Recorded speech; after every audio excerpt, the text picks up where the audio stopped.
चलिए आइए प्रश्न नंबर 8 को हम समझते हैं। ऊंचाई 2.4 सेंटीमीटर, ऊंचाई कितना होना चाहिए 2.4 सेंटीमीटर, 2.4 सेंटीमीटर और व्यास 1.4 सेंटीमीटर वाला एक बेलन है। मतलब एक बेलन है जो बेलन का ऊंचाई कितना दे दिया है, बेलन का ऊंचाई कितना है 2.4, मतलब बेलन का ऊंचाई है तो कितना हो गया 2.4 सेंटीमीटर और व्यास हो गया 1.4। व्यास यहाँ से यहाँ तक होता है तो व्यास था 1.4 तो रेडियस कितना होगा 0.7 हो जाएगा। इसी ऊंचाई और इसी व्यास वाली एक शंक्वाकार खोल काट लेता है। जितना बड़ा इसका जो बेलन था उतना ही बड़ा शंकु काट ले रहा है, मतलब शंकु भी यहाँ से काट के निकाल ले रहा है। यानी जो बेलन का ऊंचाई होगा वही शंकु के भी क्या हो जाएगा ऊंचाई हो जाएगा, क्योंकि इतना ही बड़ा शंकु को काट के निकाल ले रहा है। शेष बचे ठोस का निकटतम वर्ग सेंटीमीटर तक पृष्ठीय क्षेत्रफल ज्ञात करें। मतलब पृष्ठीय क्षेत्रफल निकालना है और भी निकटतम वर्ग सेंटीमीटर तक, मतलब अगर पॉइंट में आ रहा है तो पॉइंट के निकट तक जाना है कि कहाँ तक पूरा पूरा हो जाए। ठीक है, तो चलिए इसको हम लोग देखते हैं। तो पहले जो जो दे रखा है उसको पहले हम लोग क्या करते हैं लिख लेते हैं। तो चलिए लिखते हैं, दिया गया है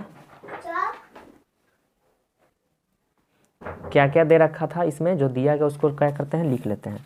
तो दिया गया था बेलन की ऊंचाई, देखिए यहाँ पे फिगर आप लोग भी देखते रहिए। बेलन की ऊंचाई कितना दे दिया है दोस्त 2.4 सेंटीमीटर। तो शंकु के भी तो ऊंचाई वही रहेगा ना, शंकु के भी ऊंचाई कितना हो जाएगा 2.4 ही सेंटीमीटर होगा। चलिए इसको हटा देते हैं। ठीक है, 2.4 सेंटीमीटर इसका भी ऊंचाई हो जाएगा।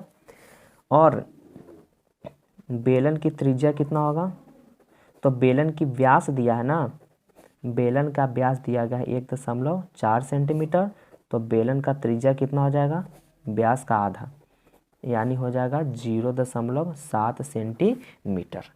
ठीक है, अब हम लोग क्या करेंगे, यहाँ पे निकालना था शेष बचे ठोस का। तो बताइए इसमें क्या क्या बचेगा, ये पहले बताइए।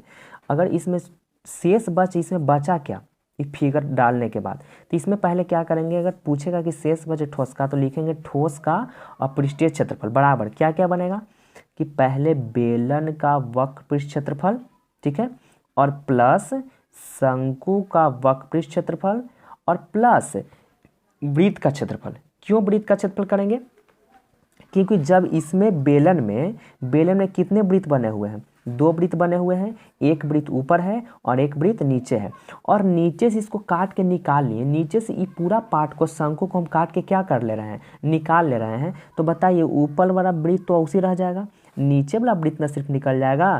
तो नीचे वाला वृत्त निकलने के बाद पूछ रहा है कि शेष बचा क्या, उसको लिखना है। माइनस मत करिएगा, प्लस करेंगे, क्योंकि क्या बचेगा ये वाला तो बचा हुआ रहेगा। यानी कि बेलन का संपूर्ण पृष्ठ क्षेत्रफल में से ये क्या वृत्त का क्षेत्रफल ऊपर लिखा जाएगा, मतलब जुड़ जाएगा, और साथ में शंकु का भी वक्र पृष्ठ क्षेत्रफल जुड़ जाएगा। ठीक है, तो इसको हम लोग लिखते हैं। तो क्या करेंगे, शेष ठोस है ना, तो लिख देते हैं शेष ठोस, शेष बचे ठोस का पृष्ठीय क्षेत्रफल। तो इसमें क्या क्या आया, पहले तो बेलन आया था। ठीक है, देखिए इसमें क्या क्या है, बेलन है तो बेलन का संपूर्ण पृष्ठ क्षेत्रफल, बेलन का वक्र पृष्ठ क्षेत्रफल। ठीक है, उसके बाद क्या करेंगे, बेलन का वक्र पृष्ठ क्षेत्रफल प्लस शंकु का भी तो है ना वक्र पृष्ठ इसमें, तो शंकु का वक्र पृष्ठ क्षेत्रफल, और साथ में एगो वृत्त का क्षेत्रफल तो बच जाएगा। इसमें एगो तो वृत्त बचा हो रहेगा, एगो कट के निकल जाएगा, तो निकलल का तो नहीं जोड़ाएगा, क्योंकि जो बचा उसी को लिखना है। बस यही तो कॉन्सेप्ट था, बस इसी को खाली देखना हो गया, बाकी तो वैल्यू आप लोग भी पुट कर सकते हैं। तो बेलन का वक्र पृष्ठ क्षेत्रफल 2πrh, शंकु का वक्र पृष्ठ क्षेत्रफल होता है πrl, और वृत्त का क्षेत्रफल πr²। अब समझिए इस सब दिया गया, लेकिन एल हमको नहीं पता है, तो सबसे पहले हमको क्या निकालना पड़ेगा, एल निकालना पड़ेगा। एल निकालेंगे ना, जब तक एल नहीं निकलेगा तो कैसे बनेगा। तो चलिए इसको हम लोग यहाँ पे एल को निकालते हैं। तो एल निकालेंगे तो क्या हो जाएगा √अंडर, ये वाला तिरछा वाला निकालना है ना, तो एल निकालेंगे तो क्या करेंगे, इसका हाइट और इसका त्रिज्या दोनों जुड़ जाएगा, यानी 2.4 के स्क्वायर प्लस 0.7 के स्क्वायर, तो इसका कितना हो जाएगा 5.76 या 0.49।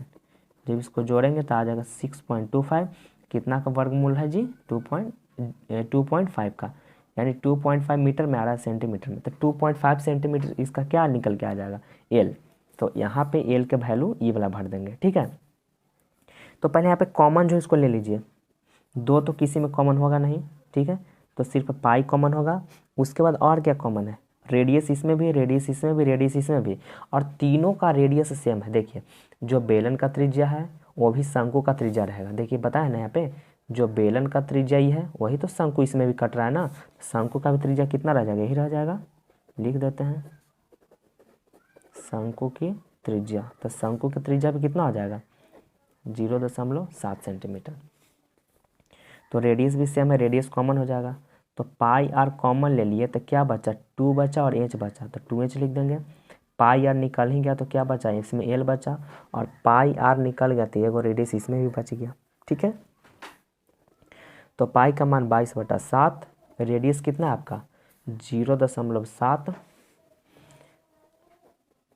2 गुना हाइट, हाइट देखिए कितना है किसका हाइट, दोनों का तो हाइट सेम ही रहेगा ना, तो 2.4 और प्लस एल, एल कितना है, तो देखिए एल अभी हम निकाले हैं, एल आपका निकल के कितना है 2.5, तो यहाँ पे 2.5 होगा, 2.5 होगा, अब प्लस रेडियस कितना है, तो रेडियस हो गया आपका, देखिए रेडियस तो आपका सेम ही है, तो 0.7 हो जाएगा। तो 22/7 गुना 7/10, जब दशमलव हटेगा तो आई हो जाएगा 4.8 प्लस 2.5 प्लस 0.7, ठीक है। इस 7 से 7 खत्म, तो 22/10 होगा। और यहाँ पे जोड़िए कितना हो जाएगा जोड़ने पर, 7 और 5 12, 12 8, 20 की 0 भाग्यत में 2, 4 2 6 2 8, यानी 8.0, तो खाली 8 ना होगा, यानी 22/10 गुना कितना 8, गुना कर दीजिए 176/10, तो नीचे 1 0 तो 1 अंक के बाद दशमलव, यानी 17.6 सेंटीमीटर स्क्वायर, इतना आया मेरा। लेकिन पूछ क्या रहा था, आंसर इतना नहीं देगा, आंसर कितना देगा, पूछ रहा था क्या कि निकटतम वर्ग सेंटीमीटर, तो देखिए कितना के निकट में है, तो देखिए 5 से जब ज़्यादा पॉइंट में रहेगा तो इसमें एक बढ़ जाता है, यानी ये 18 सेंटीमीटर के क्या हो गया नज़दीक में चल गया, ठीक है। वही 5 से ही कम रहता, मतलब 4 रहता तो सिर्फ 17 के 17 लिख देते, लेकिन 5 से ज़्यादा है तो इसमें एक बढ़ा देते हैं, तो कितना आ जाएगा 18 सेंटीमीटर।